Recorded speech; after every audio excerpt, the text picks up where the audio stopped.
The Nexus Station cantina buzzed with the usual evening crowd of traders, miners, and spacers from a dozen different worlds. Smoke from various alien tobacco substitutes created a hazy atmosphere that made the already dim lighting even murkier. The establishment catered to beings who preferred their conversations private and their business unquestioned.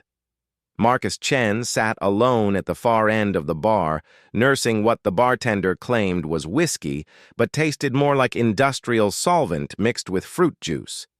He'd been stranded on Nexus Station for 3 days, waiting for a cargo hauler heading toward the Terran colonies.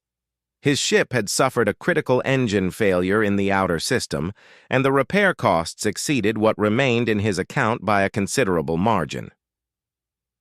The human wore standard spacer gear, a worn leather jacket over ship utilities, boots that had seen better decades, and the kind of confident slouch that came from spending most of his adult life in the void between stars.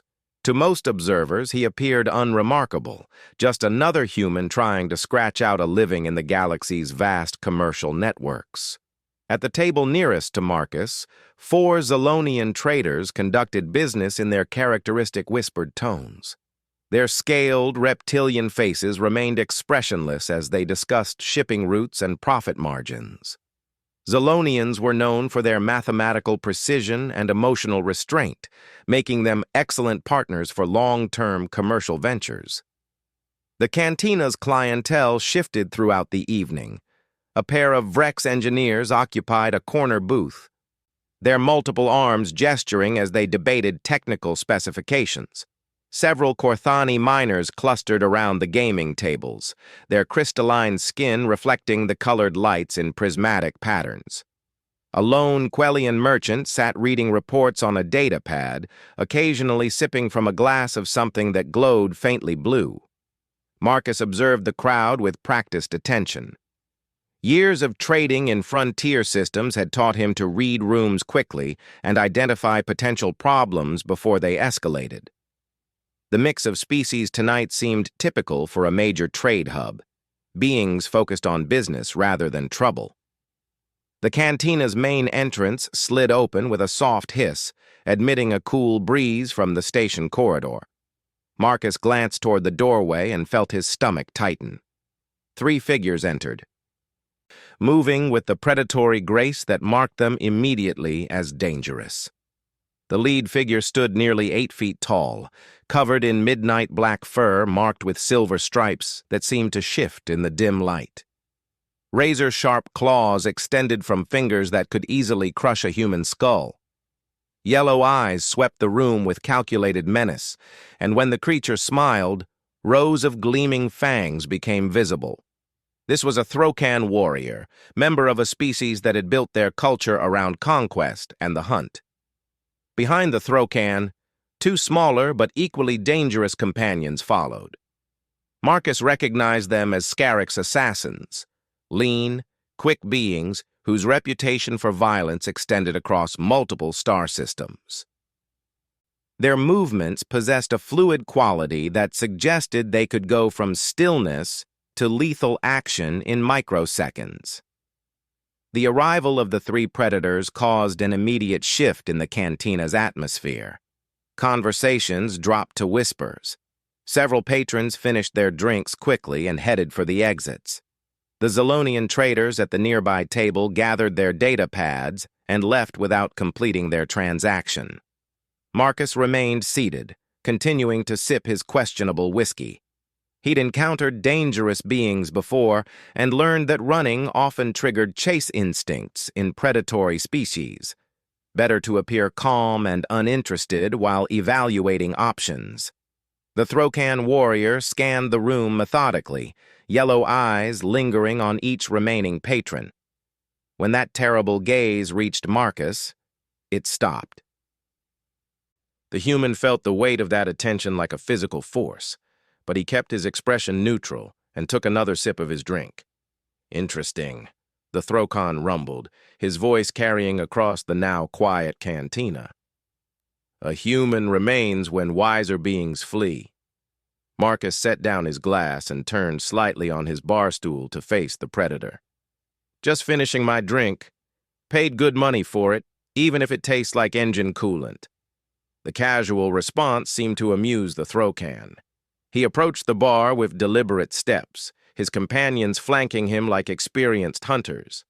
Up close, the predator's size became even more intimidating. The creature's head nearly touched the cantina's ceiling, and his massive frame blocked out much of the light from behind. "I am Vorthak of the Crimson Hunt," the throw-can announced.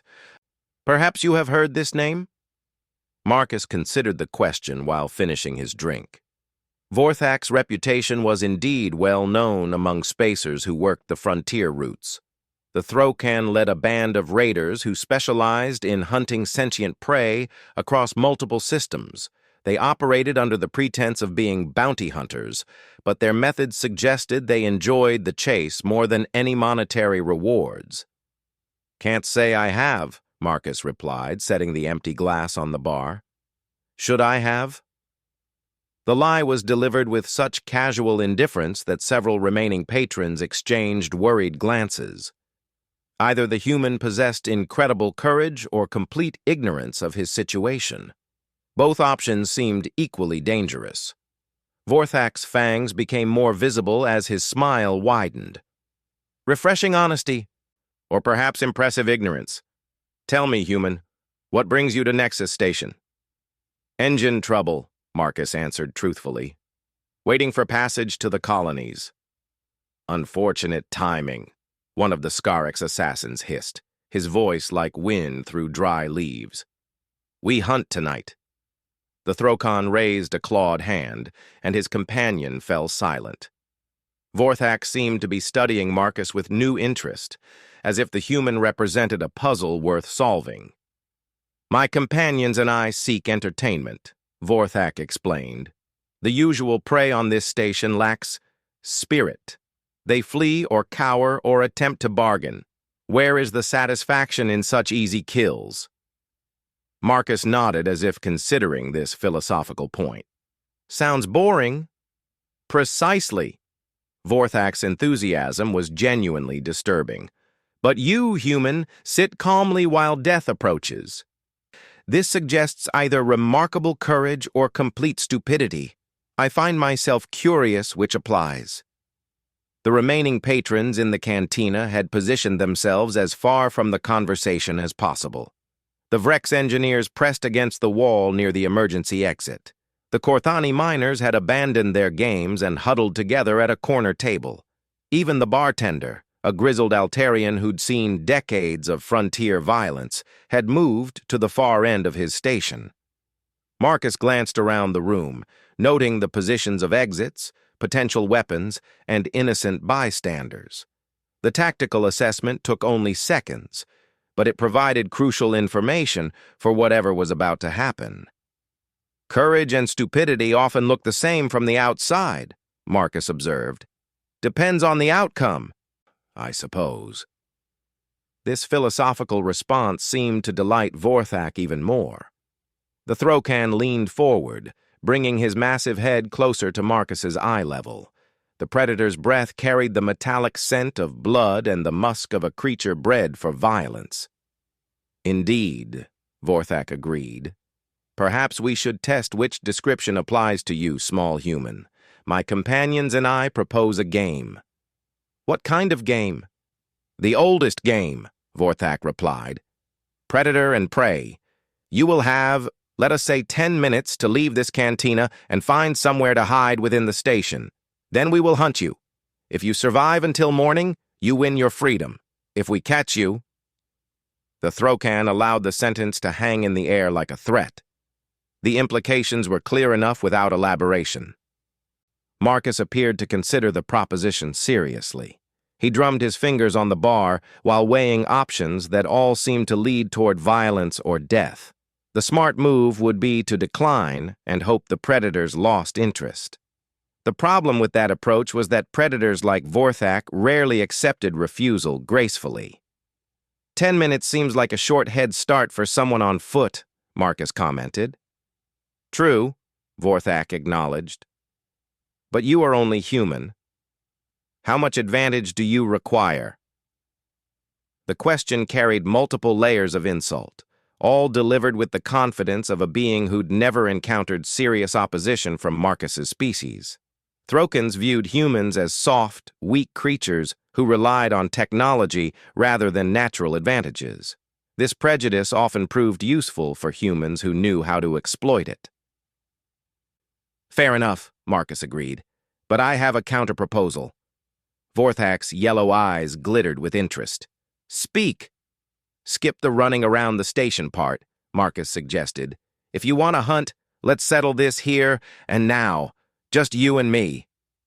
The cantina fell completely silent. Even the background hum of the station's life support systems seemed muted. The suggestion was so unexpected that none of the observers knew how to react.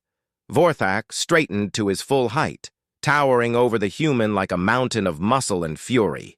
His claws extended further, gleaming in the dim light like polished knives.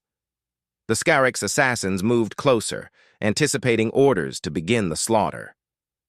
You challenge me to individual combat? Vorthak's voice carried a mixture of amusement and disbelief.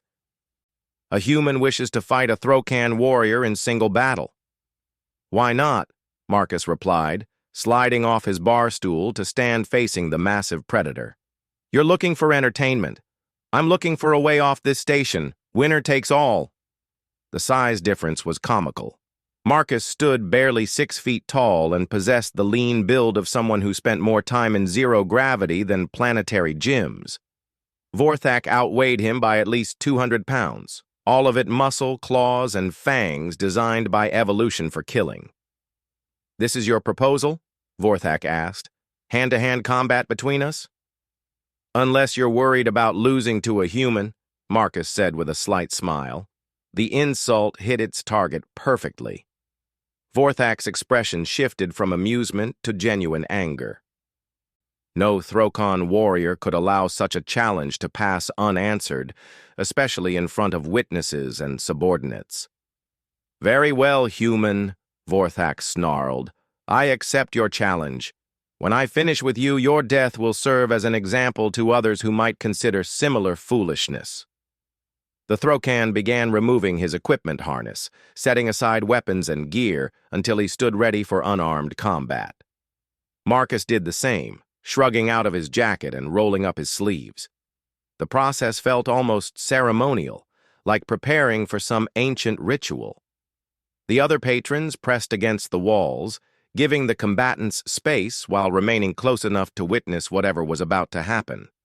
The Scarix assassins positioned themselves to ensure no interference, though they clearly expected their leader to end this fight quickly. Marcus stretched his shoulders and cracked his knuckles, apparently unconcerned by the massive predator preparing to tear him apart.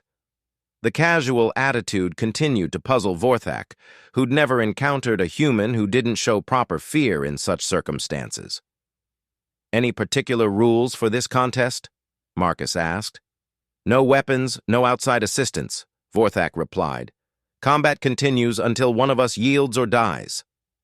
Sounds simple enough, Marcus agreed. Vorthak crouched slightly, claws extended, muscles coiled for an explosive attack. His yellow eyes fixed on Marcus with predatory intensity, calculating the best approach for a quick kill. The human appeared relaxed, hands loose at his sides, weight balanced on the balls of his feet.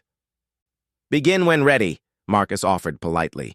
The Throkan launched himself forward with terrifying speed, claws slashing toward Marcus's throat in an attack designed to end the fight immediately. The human seemed caught off guard by the sudden assault, stumbling backward as those deadly talons swept through the space where his head had been. Ouch! Marcus exclaimed as Vorthak's claws caught the sleeve of his shirt, tearing the fabric. I got this! The casual exclamation, delivered while barely dodging a lethal attack, caused several observers to question the human's sanity. But Marcus was already moving, stepping inside Vorthak's reach, while the Throkan's momentum carried him forward. What happened next would be discussed in cantinas across the sector for years to come. Marcus moved with fluid precision that contradicted his earlier casual demeanor. Instead of retreating from Vorthak's massive frame, He stepped closer, getting inside the reach of those deadly claws where the Throcan's size advantage became a liability. His hands moved in sharp, economical motions that spoke of extensive training in systems designed for close-quarters combat. The human's right hand shot forward in what appeared to be a simple punch aimed at Vorthak's solar plexus. The Throcan, expecting a clumsy human attack, prepared to catch the fist and crush every bone in Marcus's hand. What he didn't anticipate was the precise targeting and unexpected force behind the blow. Marcus's knuckles connected with a specific nerve cluster just below Vorthak's ribcage. The impact sent a shockwave through the Throcan's nervous system, causing his left arm to go numb instantly. The predator stumbled backward, yellow eyes wide with surprise and the first hint of genuine concern. "Impossible!" hissed one of the Scarix assassins. "Humans lack the strength to affect Throcan physiology." The observation proved premature.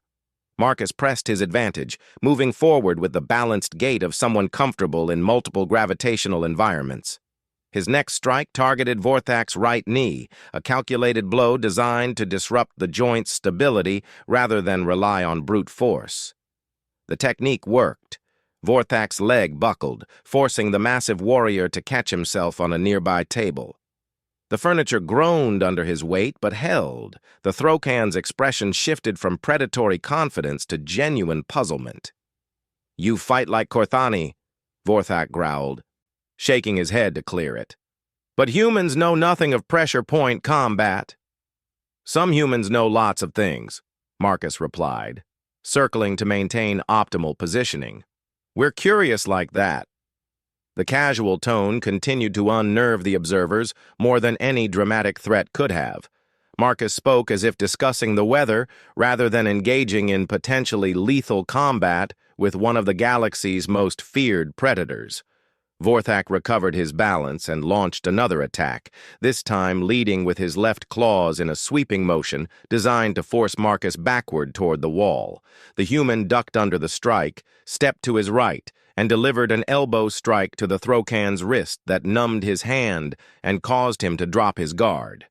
The exchange lasted only seconds, but it revealed something that made the alien observers reconsider their assumptions about human capabilities.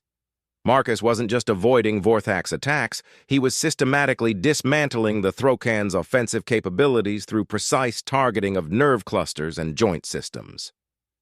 "Where did a human learn Corthani combat techniques?" demanded the second Scarix assassin. "Books," Marcus answered without taking his eyes off Vorthak. "Amazing what you can find in a good library." The Throcan warrior paused his assault, breathing heavily despite the fight's short duration. His usual predatory confidence was beginning to crack as he realized this would not be the easy kill he'd anticipated. Humans weren't supposed to know advanced combat techniques developed by warrior cultures. They certainly weren't supposed to be effective against beings bred for violence. "You are not typical for your species," Vorthak observed, flexing his claws to restore feeling to his numbed hand. "Define typical," Marcus suggested. The philosophical response seemed to irritate Vorthak more than any insult could have. The Throcan preferred his prey to be afraid, desperate, or at least appropriately awed by his reputation.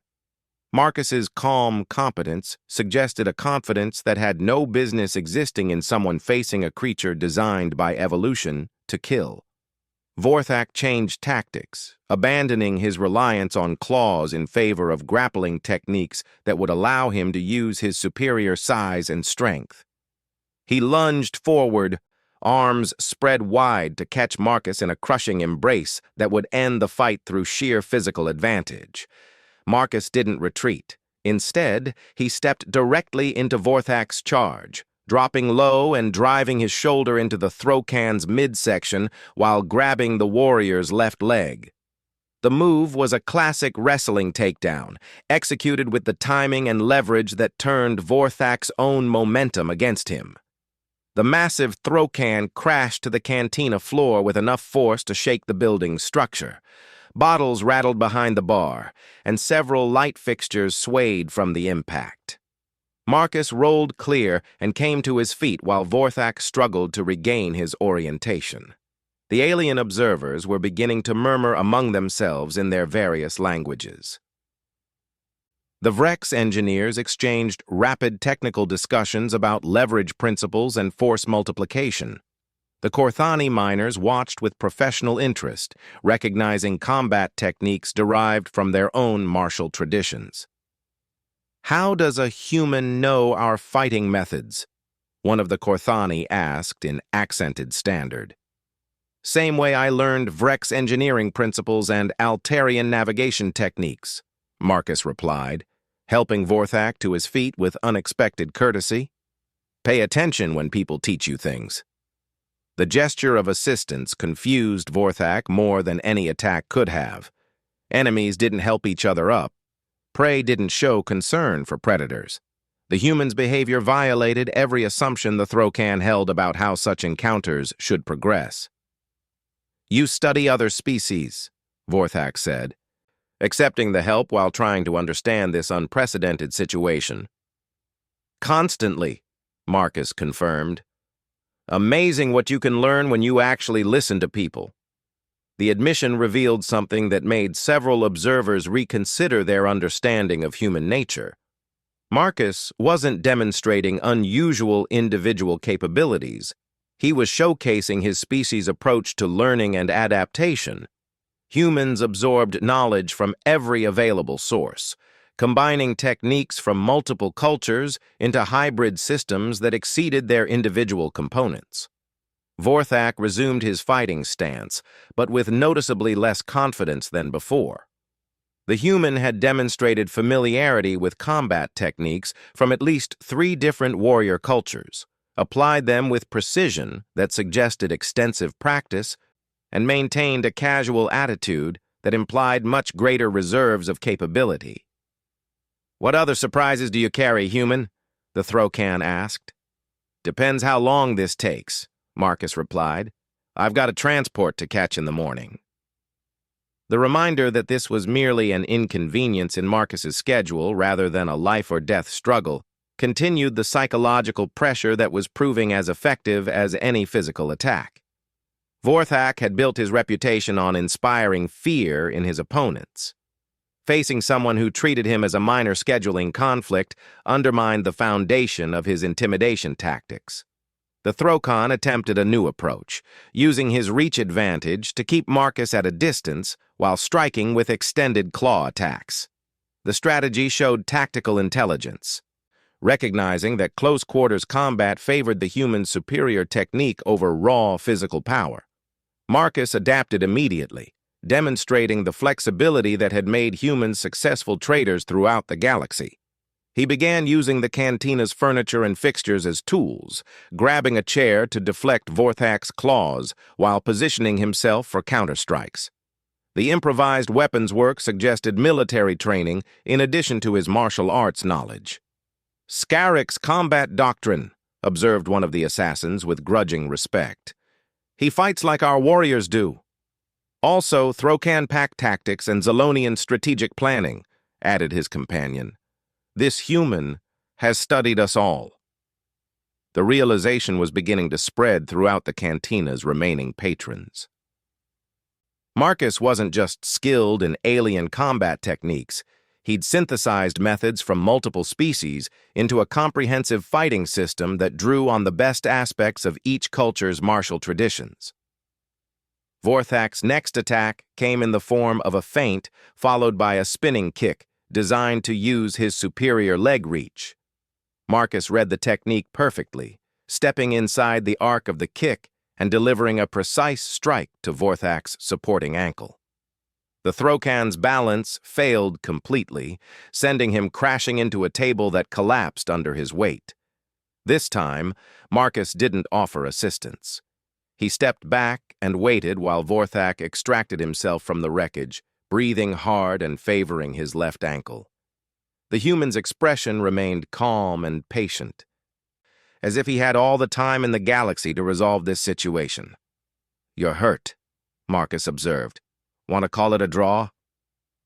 The offer of mercy was almost more insulting than continued violence would have been. Vorthak was a warrior of the Crimson Hunt, a predator whose reputation extended across multiple star systems.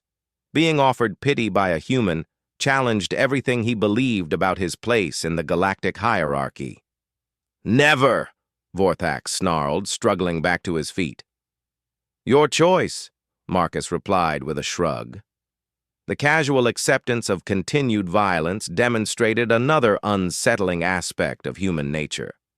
Marcus wasn't bloodthirsty or cruel, but he possessed a pragmatic willingness to escalate situations as far as necessary to achieve his objectives. The combination of competence and controlled aggression proved more intimidating than raw savagery would have been. Vorthak launched himself into another attack, this time abandoning technique in favor of overwhelming force.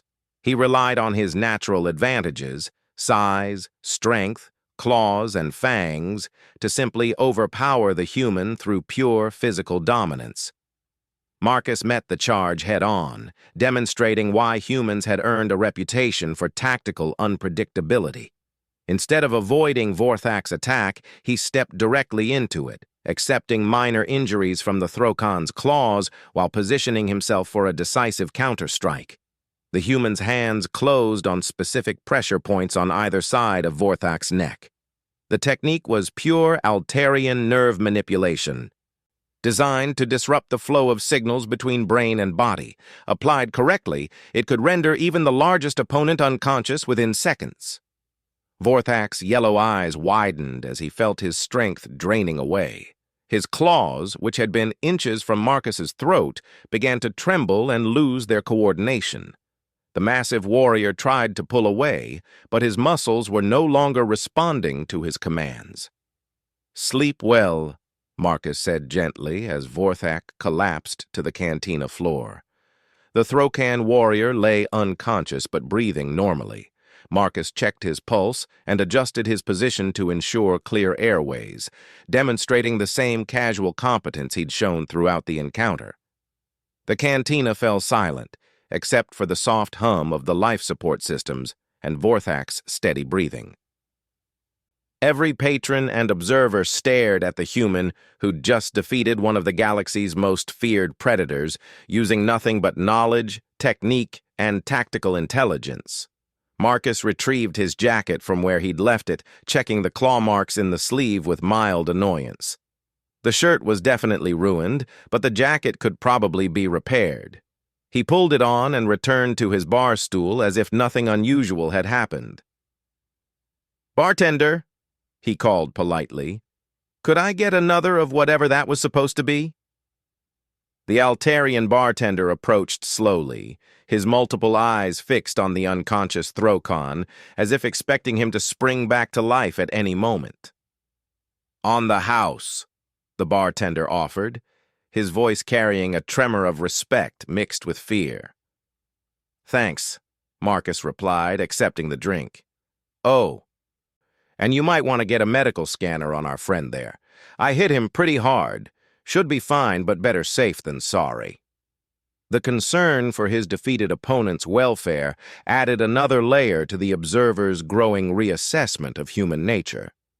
Marcus had fought with calculated precision, achieved total victory, and immediately shifted to ensuring his former enemy's safety. The behavior suggested a complexity of thought and ethical consideration that many species didn't associate with humans. The Scarix assassins approached their fallen leader cautiously, scanning for injuries while keeping their weapons ready. They found exactly what Marcus had indicated, some bruising and temporary nerve disruption, but nothing that threatened Vorthak's long-term health. "He will recover," one of the assassins confirmed, his voice carrying a mixture of relief and confusion. "Good," Marcus replied, sipping his questionable whiskey.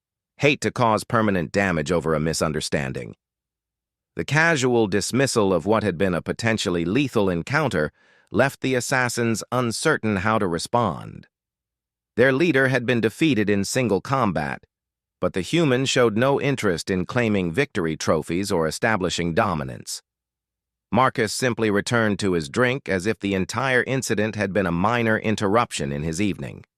One of the Korthani miners approached the bar hesitantly.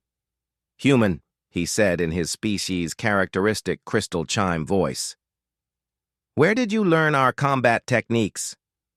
"Korthek Station, about 5 years ago," Marcus answered. "Spent 3 months there waiting for engine parts. Master Crystalline Falls at Dawn was kind enough to teach me the basics." The casual name-dropping sent ripples through the Korthani group. Master Crystalline Falls at Dawn was a legendary figure in their martial traditions, someone who rarely accepted students outside their own species. "The master taught you personally?" asked another Korthani, his crystalline features reflecting disbelief. "Amazing teacher," Marcus confirmed. "Very patient with slow learners like me." The self-deprecating comment, combined with obvious respect for the Korthani master, began shifting the atmosphere in the cantina from fear to curiosity. Marcus wasn't boasting about his victories or demanding recognition for his skills. He was simply acknowledging the teachers who'd helped him along the way. As word of the fight spread through the station's communication networks, the cantina began filling with beings who wanted to see the human who'd defeated Vorthak in single combat. The story was already growing in the telling, but the essential facts remained unchanged. A human trader had faced down one of the galaxy's most feared predators using skill, knowledge, and tactical intelligence rather than superior strength or advanced weapons. Marcus finished his drink and signaled for another, apparently unconcerned by the growing attention. He'd achieved his primary objective, surviving the encounter with his freedom intact. Everything else was just details that would sort themselves out over time. The medical team arrived within minutes, their equipment scanning Vorthak's unconscious form with professional efficiency. A Zolonian doctor examined the readouts while her Virex assistant prepared treatment protocols. Their initial concern gave way to puzzled relief as they confirmed what Marcus had predicted, temporary nerve disruption with no permanent damage. "Fascinating technique," the Zolonian doctor observed, her scaled features showing scientific curiosity. "Precise application of pressure to specific neural pathways. Where did you learn such advanced knowledge of Throcan physiology?" Marcus glanced up from his drink. "Medical databases, mostly. Spent a lot of time reading during long hauls between systems." The casual admission sent another ripple of surprise through the growing crowd. Advanced xenobiology wasn't recreational reading for most beings. The fact that Marcus had absorbed enough medical knowledge to safely incapacitate a Throcan warrior suggested an intellectual curiosity that extended far beyond basic survival needs. "You studied our anatomy for entertainment?" asked one of the Virex engineers, her multiple arms gesturing in patterns that indicated confusion. "Knowledge is never wasted," Marcus replied. "Never know when understanding how someone else works might come in handy." The philosophy behind the statement revealed yet another aspect of human nature that the alien observers were beginning to recognize. Marcus didn't view other species as threats or competitors to be dominated. He saw them as sources of knowledge to be understood and respected. The approach had allowed him to synthesize combat techniques, medical knowledge, and cultural insights into a comprehensive understanding of galactic civilization. Vorthak stirred on the cantina floor, groaning as consciousness returned. The Scarix assassins helped their leader to his feet, supporting his weight while he regained his balance. The Throcan's yellow eyes sought out Marcus immediately, but the expected fury was absent from his gaze. "You could have killed me," Vorthak said slowly, his voice carrying a mixture of confusion and respect. "Could have," Marcus agreed. "Didn't seem necessary." The restraint demonstrated another principle that was reshaping how the observers viewed human nature. Marcus possessed the knowledge and skill to have ended the fight lethally, but he'd chosen the minimum force required to achieve his objectives. The combination of capability and control suggested a sophistication of thought that many species associated only with their most advanced philosophers. "Why?" Vorthak asked, genuinely puzzled. "I would have killed you without hesitation." Marcus considered the question while finishing his drink. "Different approaches to problem solving, I guess. You see threats to be eliminated, I see puzzles to be solved." The distinction illuminated a fundamental difference in how humans and Throkans approached conflict. Where Vorthak's species relied on overwhelming force and intimidation, humans used analysis, adaptation, and measured responses. The human method had proved superior not through greater violence, but through better understanding. "You are not what I expected from your species," Vorthak admitted. "Most humans aren't what anyone expects," Marcus replied. "We tend to surprise people." The statement proved prophetic, as more beings entered the cantina seeking to meet the human who'd defeated the legendary Throkan warrior.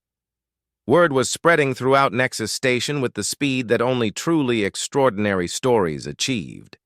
Details were already being embellished, but the core facts remained unchanged.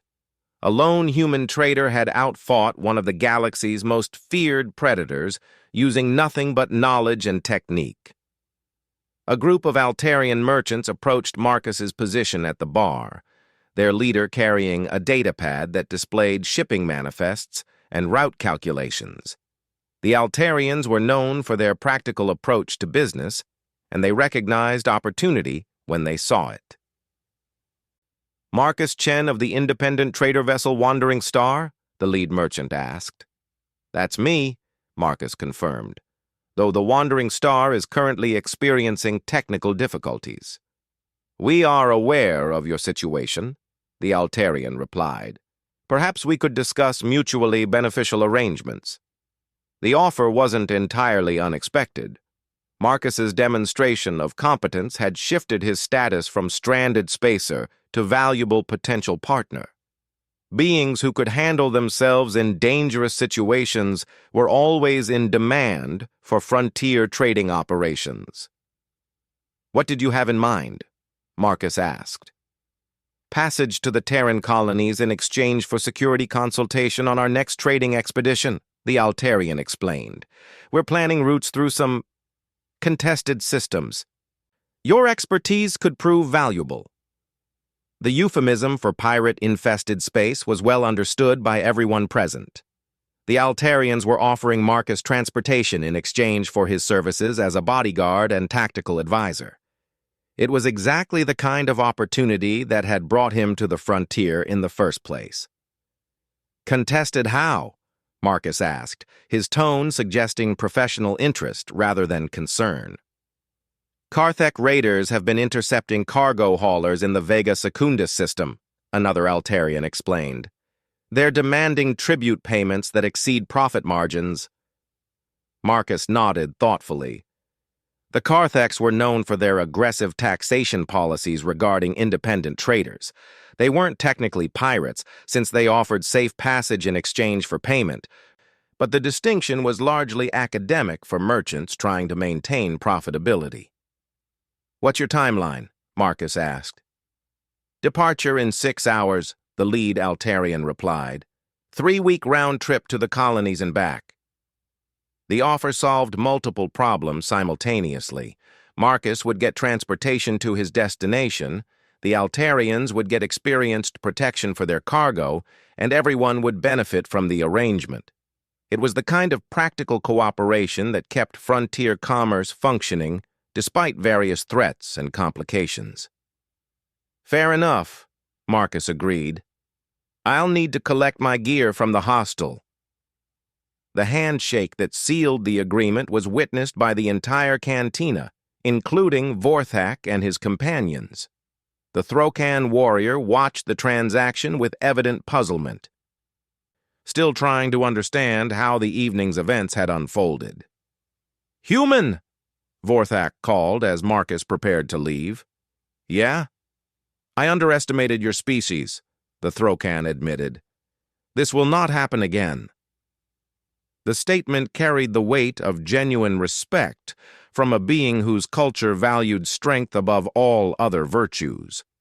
Marcus had earned recognition not through displays of superior firepower or technological advantage, but through demonstrated competence and tactical intelligence.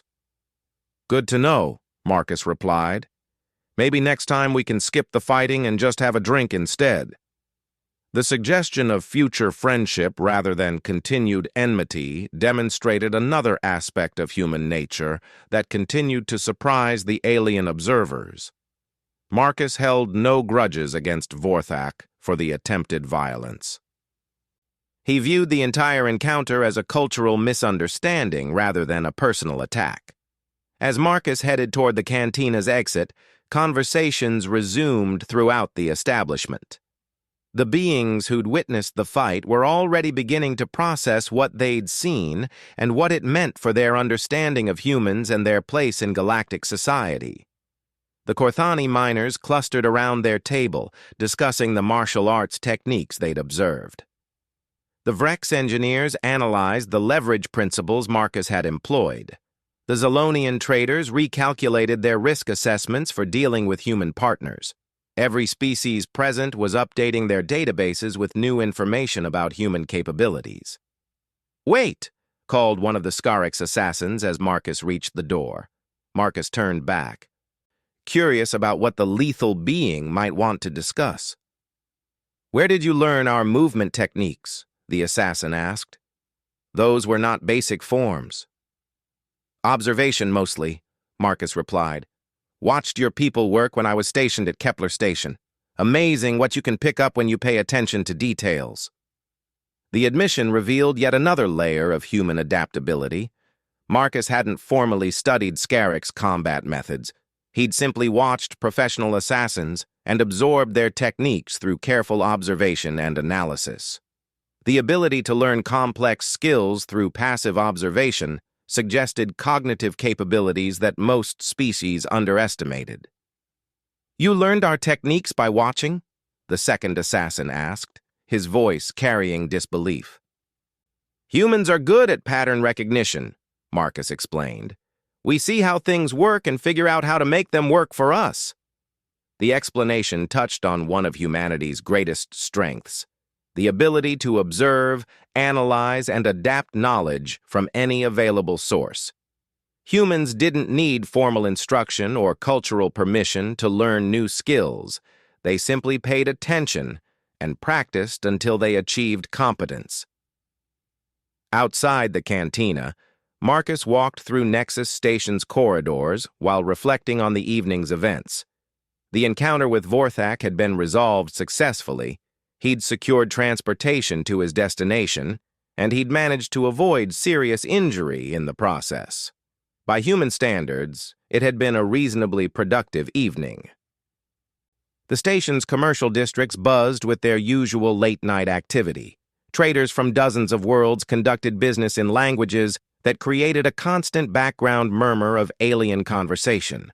Loading bays hummed with automated equipment, transferring cargo between ships. The air carried scents from a dozen different atmospheric preferences mixed together in the station's environmental systems. Marcus's datapad chimed with an incoming message from the Altarian merchants, providing details about their departure schedule and cargo manifest. The information revealed that they were carrying high-value electronics and pharmaceutical supplies to colonies that needed both technological upgrades and medical resources. It was exactly the kind of cargo that attracted pirate attention in contested systems. The hostel where Marcus had been staying occupied several levels in the station's residential section. His room contained the minimal possessions that accumulated during extended space travel: spare clothing, personal electronics, a collection of technical manuals and cultural guides from various worlds. Everything fit into a single duffel bag that could be carried easily through zero-gravity corridors. As he packed, Marcus reviewed what he knew about Karthek raiding tactics and potential countermeasures. The species favored overwhelming numbers and intimidation over sophisticated strategy, which meant they could be deterred by demonstrating superior preparation and willingness to fight. The key would be making their first encounter expensive enough to discourage follow-up attacks. The hostel's common area contained several other stranded travelers waiting for transportation or repairs. News of the Cantina fight had already reached them through the station's informal communication network. Marcus found himself receiving curious stares and occasional nods of respect from beings who'd heard various versions of the story. A young Quellian merchant approached as Marcus finished his packing. Her blue-tinted skin showed the nervous patterns that indicated anxiety, but she gathered courage enough to speak. "Excuse me," she said in hesitant standard. "Are you the human who fought the Throcan warrior?"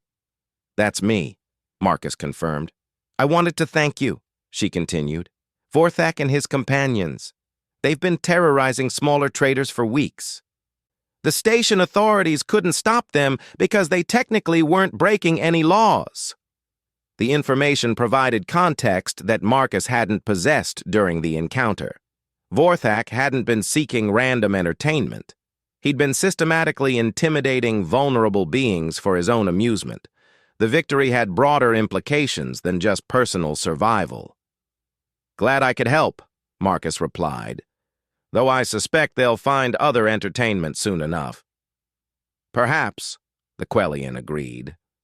"But tonight, people can sleep without fear." The simple gratitude reminded Marcus why he'd chosen the frontier trading life in the first place. Out here, individual actions could have real impact on other beings' lives. A single person with the right skills and willingness to act could make meaningful differences in dangerous situations. The walk to the Altarian ship took 20 minutes through the station's commercial docking bays. The vessel was a mid-sized cargo hauler designed for long-range operations in systems that lacked advanced port facilities. Her hull showed the scars and modifications that marked a ship regularly operating in frontier conditions. Captain Vextar met Marcus at the airlock, his forearms gesturing welcome while his main eyes examined the human with evident curiosity. Altarians were naturally cautious beings, and Vextar was clearly reassessing his passenger in light of recent events. "Welcome aboard the Swift Current," the captain said formally. "I trust your accommodations will prove adequate for our journey." "I'm sure they'll be fine," Marcus replied. "When do we depart?" 2 hours, Vextar answered. "Navigation has plotted our course through the contested regions. Your input on tactical considerations would be appreciated." The request confirmed that news of the Cantina fight had enhanced Marcus's value as a security consultant. The Altarians weren't just offering transportation.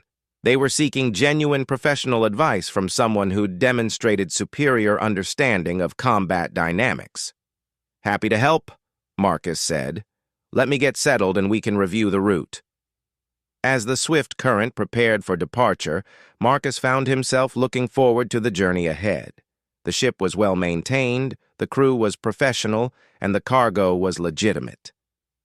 It was exactly the kind of honest work that made frontier trading worthwhile. The final irony wasn't lost on him. His attempt to avoid trouble by staying quietly in a cantina had led to exactly the kind of reputation and opportunity that trouble usually brought. But that was typical of frontier life, where circumstances changed rapidly and adaptability determined survival. 3 hours later, as Nexus Station receded into the distance behind them, Marcus was already deep in discussion with the Altarian crew about optimal defensive formations for cargo convoys. The knowledge he'd accumulated from dozens of species and cultures was proving its value once again, creating solutions that no single species would have developed on their own. Behind them, in the cantina where it all began, Vorthak was buying drinks for anyone willing to listen to his story about the remarkable human who'd taught him new respect for an underestimated species. The tale would spread from station to station, adding to humanity's growing reputation throughout the galaxy. And Marcus Chen, independent trader and accidental legend, continued his journey through the stars, collecting knowledge and helping solve problems wherever he found them. It was, he reflected, Exactly the life he'd chosen when he first left Earth to explore what lay beyond humanity's small corner of the galaxy.